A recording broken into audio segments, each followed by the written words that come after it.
Imagine a seguinte situação. Uma proposta absolutamente irrecusável é colocada na mesa.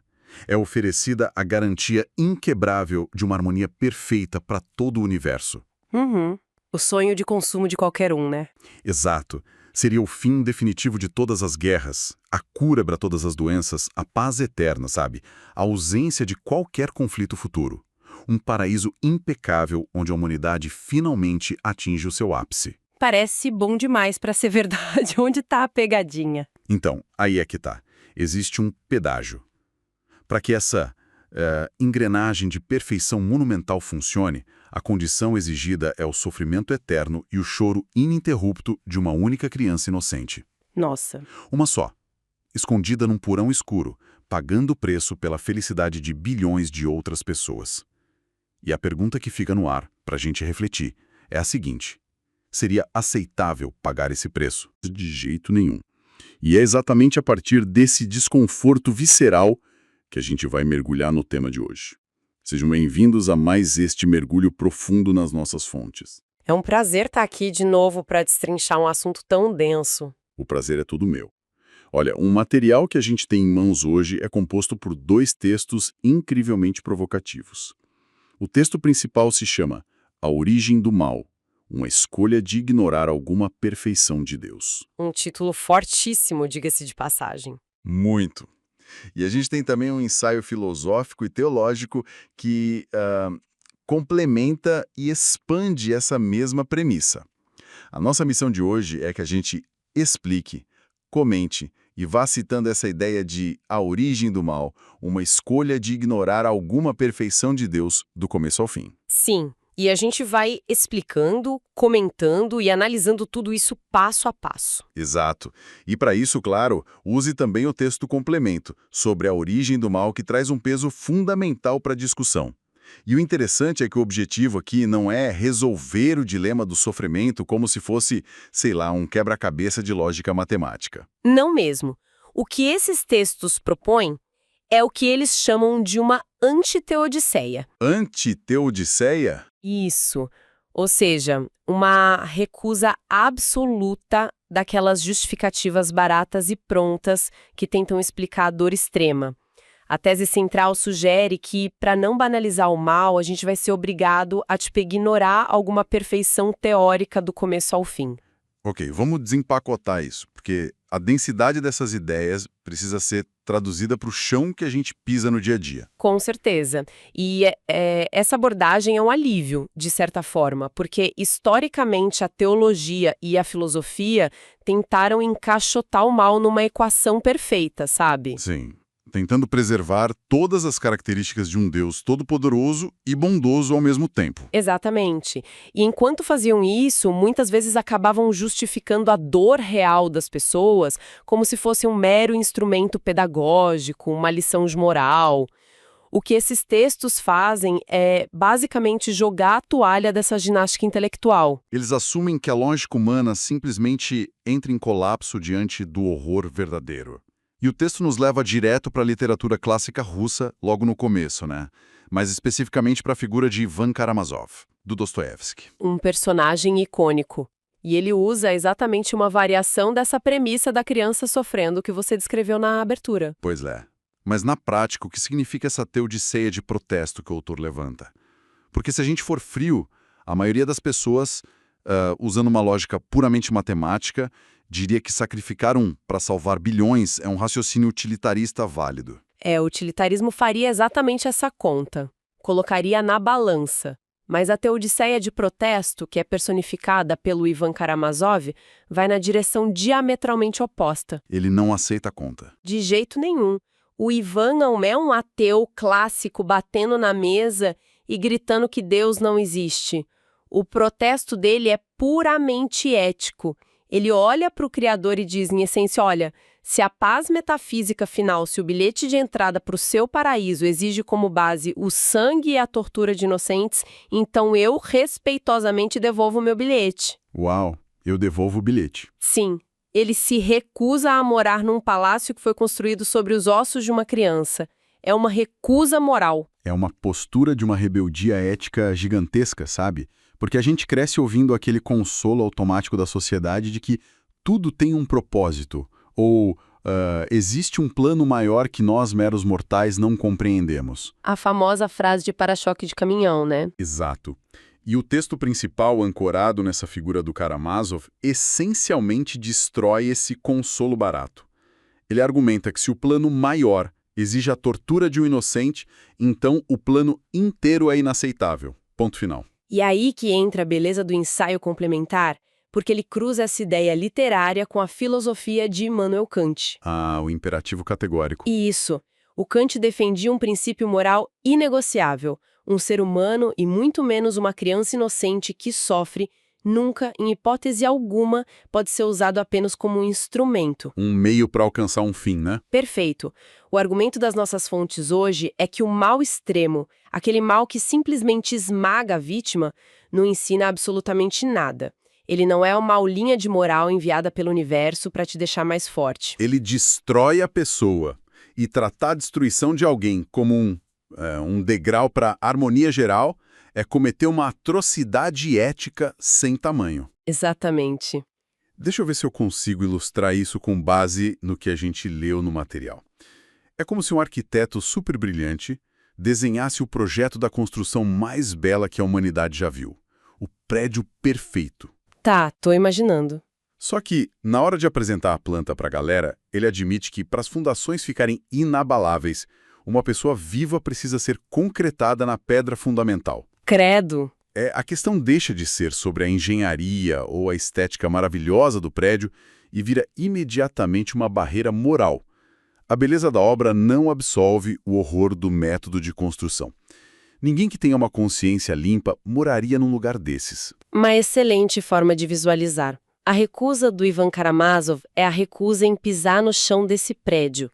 E esse é o primeiro passo gigantesco dos textos estabelecer de forma categórica que o mal nunca pode ser justificado ou romantizado moralmente. Certo, mas aqui a gente esbarra num muro enorme. A gente rejeita o prédio construído sobre a dor. Lindo. O problema, na prática, é que o prédio existe. O nosso mundo existe e a dor de fato está aí estampada nos jornais todos os dias. É o choque de realidade. Pois é. Então, se esse alicerce de sofrimento não faz parte do plano ideal de um ser perfeito, por que ele continua acontecendo?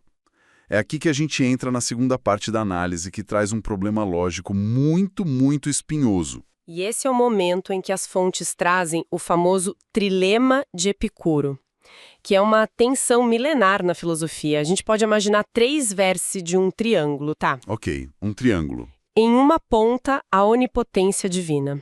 Na outra, a bondade perfeita de Deus. E na terceira, a existência real e inegável do mal. O dilema clássico aqui é que é logicamente impossível sustentar os 3 vértices ao mesmo tempo. Porque a matemática não bate. Se Deus quer acabar com o mal e não consegue, ele não é todo-poderoso. Certo. Exato. Se ele consegue acabar com o mal, mas não quer, ele não é inteiramente bom. E se ele pode e quer, por que o mal continua destruindo vidas? É uma armadilha retórica perfeita.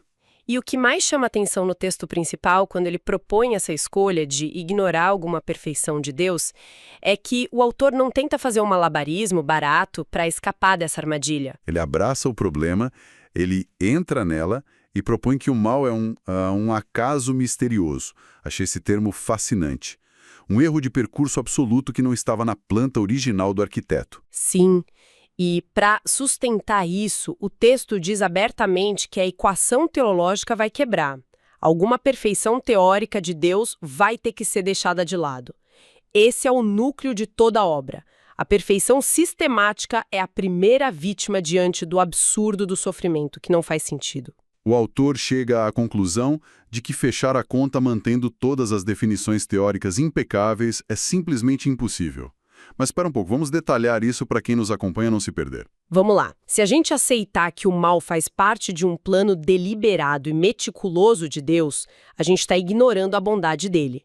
Afinal, um Deus que planeja tragédias não pode ser supremamente bom. Faz sentido. Por outro lado, se a gente trata o mal como esse acaso misterioso, como um intruso não planejado que invadiu o sistema, nós estamos ignorando a onipotência, certo? ou pelo menos o controle absoluto e determinista sobre cada átomo. Essa é a bifurcação. E o texto nitidamente toma um lado. Sim, ele prefere salvar a bondade divina e aceitar o mal como um acaso, abrindo mão do controle total. Mas eu te pergunto, como especialista, abandonar a ideia de que Deus está no controle absoluto de tudo não é algo que aterrorize ainda mais as pessoas? Por que o autor faz essa escolha tão radical? Olha, essa é uma ponderação crucial. Abrir mão do determinismo absoluto, que é aquela ideia de que a divindade move cada peça do tabuleiro do universo milimetricamente, isso assusta. Claro que assusta. Tira o chão de muita gente. Sim, mas a alternativa apresentada pelos textos é muito mais aterrorizante. Pensa comigo, salvar a onipotência em detrimento da bondade significa afirmar com todas as letras que Deus é o autor direto do horror. É colocar ele na cadeira de vilão. É colocar Deus na posição de um carrasco frio ou de um espectador sádico que desenhou o sofrimento de propósito só para ensinar uma lição. Ao escolher ignorar a perfeição do controle absoluto, a antiteodiceia afirma que Deus não enviou a doença, Deus não enviou a tragédia. Ele se opõe a elas tanto quanto nós nos opomos. Exatamente. Preserva-se o caráter profundamente amoroso do divino, mesmo que isso signifique aceitar que a criação atual tem falhas. Tem vírus que escaparam do plano ideal. Entendo. Dá um alívio moral, mas levanta outras questões. Porque sempre que surge esse debate sobre Deus não controlar tudo, a defesa padrão, o escudo que todo mundo usa, é o livre-arbítrio. Clássico. A ideia de que Deus limitou o próprio poder para que os seres humanos pudessem ser genuinamente livres. E, nessa visão, o mal teria sido criado como uma espécie de, opção B necessária para que a liberdade fosse real. Como se a luz precisasse das trevas para existir. Só que as fontes que a gente está analisando desconstroem isso de um jeito muito peculiar e eles vão buscar um conceito lá de Santo Agostinho para fazer isso. A tal da privatio boni, né? A privação do bem. Confesso que quando li isso soou como um jargão acadêmico um pouco distante. O que isso significa lá na essência da coisa. A privatio boni muda tudo. Na filosofia clássica explorada nos textos, o mal carece de ontologia. E traduzindo isso para nós. Significa que ele não tem substância própria. O mal não é uma coisa criada, não é uma matéria negra que rivaliza em igualdade de forças com o bem.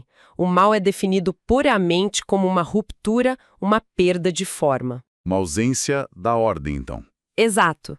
É como um parasita que só consegue existir corrompendo e sugando um hospedeiro que originalmente era saudável. Como um terremoto que devasta uma cidade, né? O texto usa isso. Ele não é uma força moral, é uma falha estrutural. E o texto usa a ciência para explicar isso de um jeito genial. Sim, a analogia com a termodinâmica é a melhor tradução para esse conceito filosófico. Na física, o frio não é uma energia que você pode simplesmente injetar num ambiente. Eu não posso colocar frio dentro da geladeira? Não. O frio é única e exclusivamente a ausência de calor.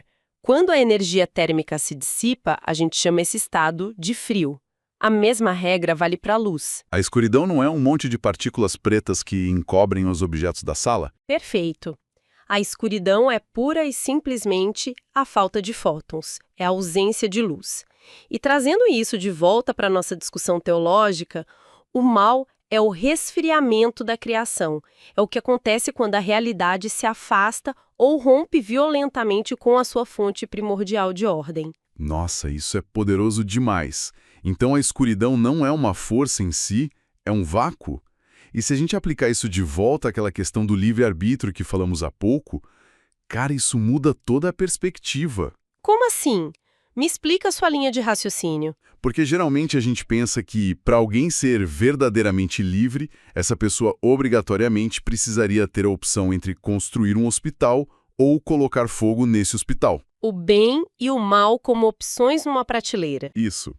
Mas se o mal não é uma opção substancial criada, e sim um afastamento, a verdadeira liberdade não precisaria incluir o mal no cardápio de fábrica.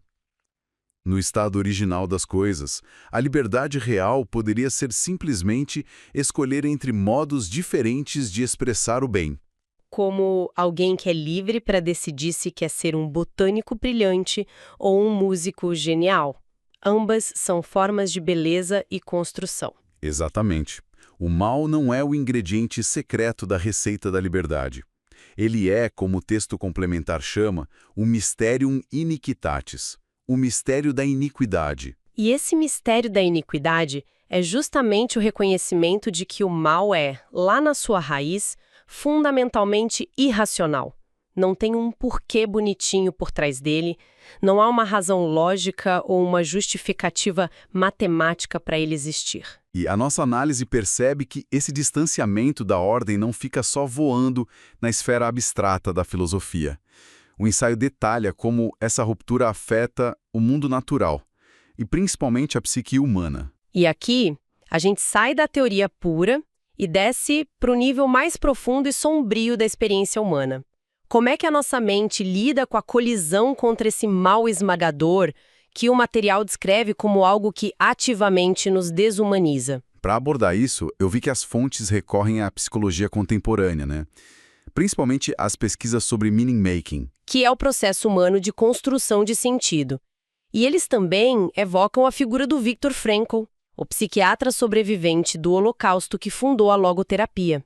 O Frankl postulou que encontrar um sentido é a força motriz vital para a sobrevivência humana. O ser humano precisa de sentido para continuar respirando. Mas como funciona essa construção de sentido no cérebro diante de uma tragédia que não tem sentido nenhum? Então, o ser humano passa a vida inteira construindo uma arquitetura mental, uma visão global de mundo. Essa visão é feita de suposições básicas, do tipo, o mundo é minimamente justo, pessoas boas são recompensadas no final, o universo faz sentido. É o chão que a gente pisa todos os dias para não enlouquecer. Exato. Mas quando um trauma severo e absurdo atinge uma pessoa, ele atua como um terremoto interno de magnitude incalculável. Ele não causa apenas uma dor momentânea, ele implode essa arquitetura inteira. A pessoa perde completamente a bússola que ela usava para navegar a realidade. É a quebra total do chão sobre espécie. E aí os textos tocam num ponto que eu achei brilhante, mas é muito duro de ler e aceitar. Qual parte? Eles afirmam que, quando alguém passa por essa destruição total e vem uma pessoa de fora, cheia de boas intenções, tentando empurrar uma narrativa de que, olha, isso aconteceu por um motivo ou Deus está testando a sua força para te fazer crescer, Nossa, sim. o texto diz que isso não conforta.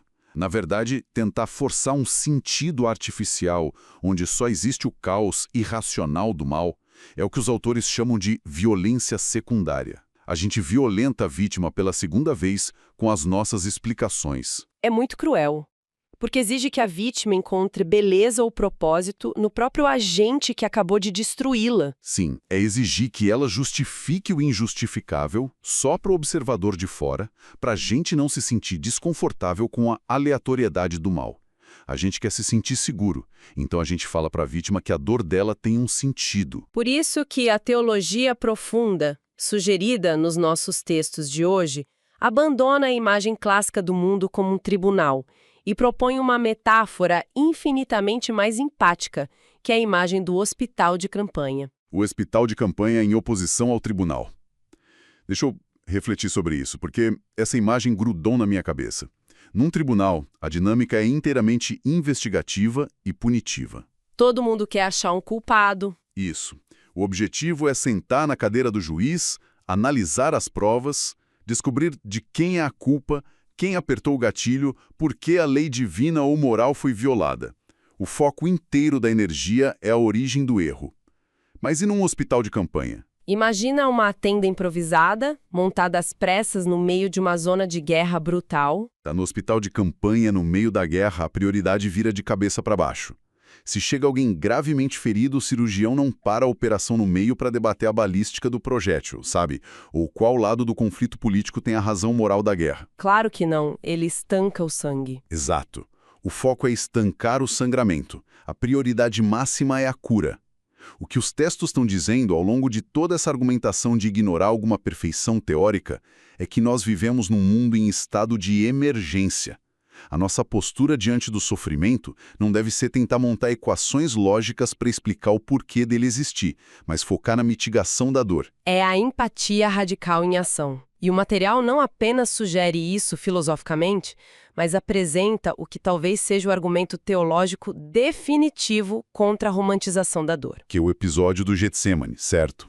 O relato das horas finais de Jesus antes da crucificação. Sim, e como o texto articula esse momento, é o checkmate naquela ideia perigosa de que a fé autêntica exige que você aceite o sofrimento com um sorriso iluminado no rosto. Sim, porque no Getsêmani, diante de uma violência iminente, extrema e injusta, a figura central do cristianismo não olha para os céus e recita uma justificativa pedagógica, né? De forma alguma. Ele não diz, pai, que dor maravilhosa e educativa eu vou passar amanhã na cruz, muito obrigado. Os relatos dizem que ele entrou em angústia profunda, suou sangue e implorou, pai, se for possível, afasta de mim esse cálice. Ele estremeceu de pavor absoluto. Ele sentiu horror. Isso mostra que até a encarnação do divino, quando colocada frente a frente com a brutalidade e a feiura do mal, se recusou a racionalizar a dor. Ele reconheceu o horror como um horror puro e irracional. Isso bate muito forte. Porque se nem a figura suprema da fé validou o mal extremo como algo bom no fundo, que direito temos nós, pessoas comuns, de exigir que as vítimas de grandes tragédias encontrem um propósito luminoso no seu próprio esmagamento? Nenhum direito. O mal continua sendo uma ruptura violenta que simplesmente não deveria estar ali. É o parasita, o acaso misterioso, a ausência de ordem que discutimos.